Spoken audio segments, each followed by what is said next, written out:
नमस्कार दोस्तों, रेणु एकेडमी में आपका स्वागत है। दोस्तों, आप सब छायावाद पढ़ रहे हैं। क्या पढ़ रहे हैं? छायावाद पढ़ रहे हैं। और छायावाद में हमने जयशंकर प्रसाद की रचनाओं को याद करवा दिया था। और आज हम जो दूसरे नंबर पर आते हैं, कालक्रम भी आप लोग तैयार करते जाइएगा। जयशंकर प्रसाद है, प्रसाद निराला पंत महादेवी।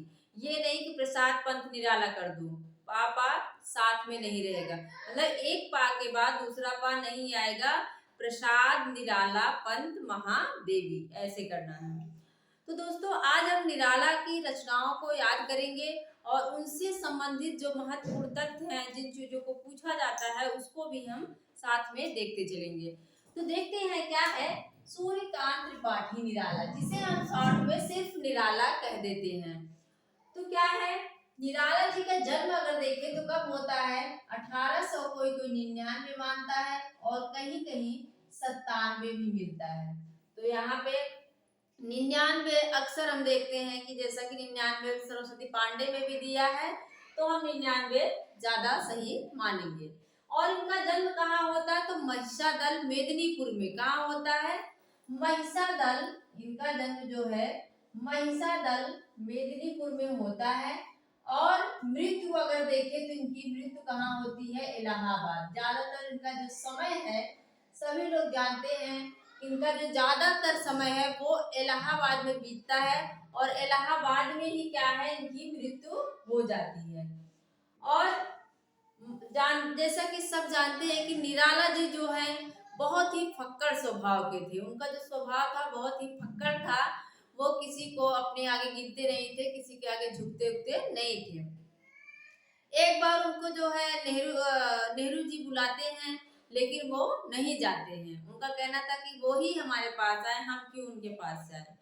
तो ऐसा था उनका स्वभाव। और उनका महादेवी के साथ जो है लगाव कुछ ज्यादा ही था। उनके साथ वो बहुत अच्छे से उन दोनों का व्यवहार था।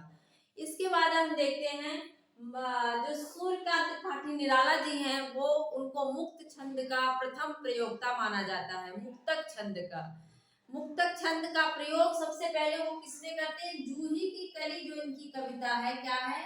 जूही की कली, जो 1916 में प्रकाशित होती है। पहले ये जूही की कली को सरस्वती में प्रकाशित होने के लिए देते हैं महावीर प्रसाद द्विवेदी को। लेकिन ये जैसा कि मुक्तक छंद में थी और श्रृंगारिक थी थोड़ी, तो इसको क्या है, महावीर प्रसाद द्विवेदी जो है इसको वापस कर देते हैं छपने से।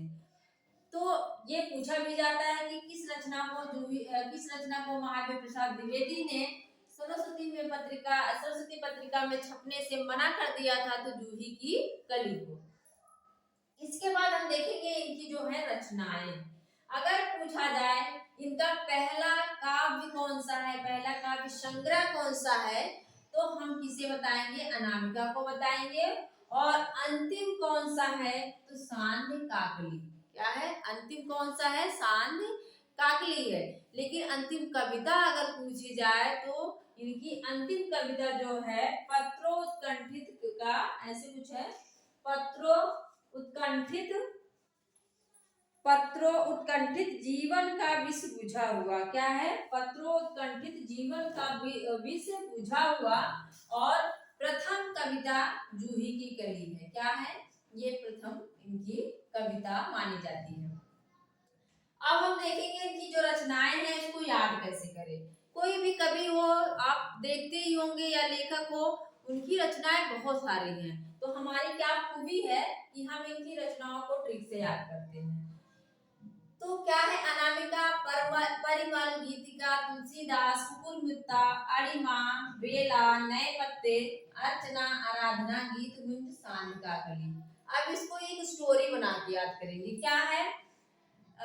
एक अनामिका नाम की लड़की है और परिमल गीतिका के साथ।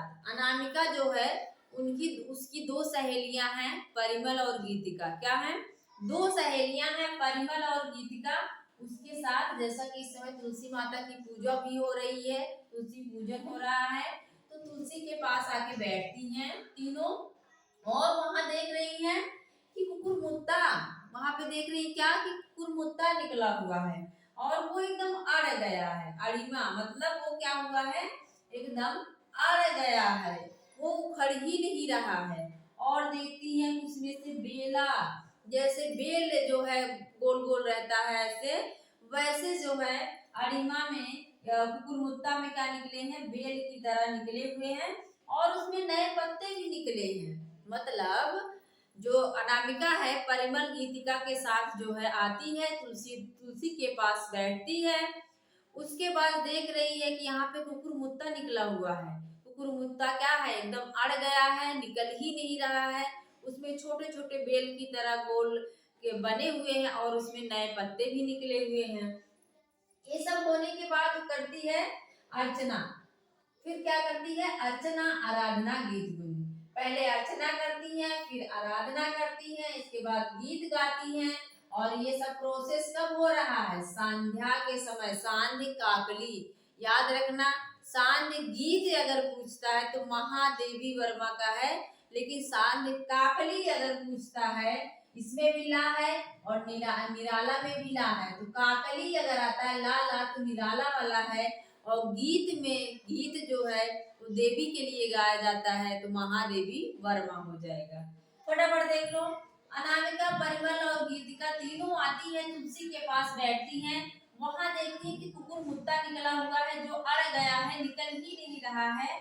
और फिर क्या है, बेला, बेल उसमें से छोटे छोटे बेल की तरह निकले हुए हैं और नए पत्ते भी निकले हैं। फिर वो अर्चना करती हैं, आराधना करती हैं, गीत गाती हैं। और ये सब करती कब है, संध्या के समय करती हैं, सांध्य काकली।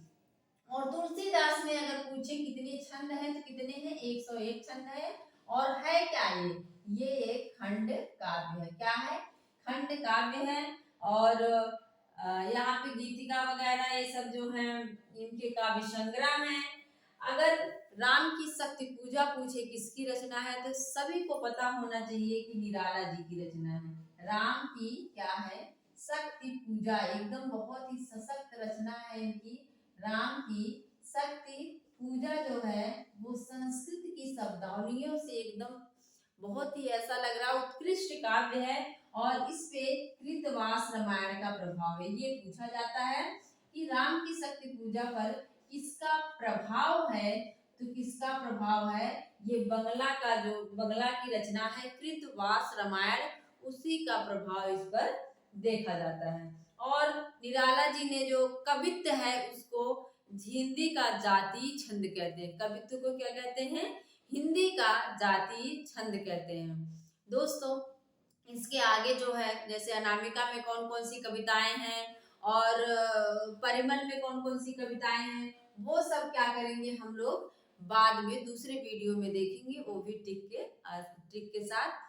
और मिलते हैं अगले वीडियो में। Thank you. और हाँ, चैनल को आप लोग सब्सक्राइब जरूर कर लीजिएगा दोस्तों, क्योंकि यहाँ पर हम थोड़ा सा हट के पढ़ते हैं, अलग तरीके से पढ़ते हैं, सबकी तरह बस ऐसे ही पढ़ते नहीं हैं, याद करते हैं। ठीक है दोस्तों, थैंक यू। मिलते अगले वीडियो में, धन्यवाद।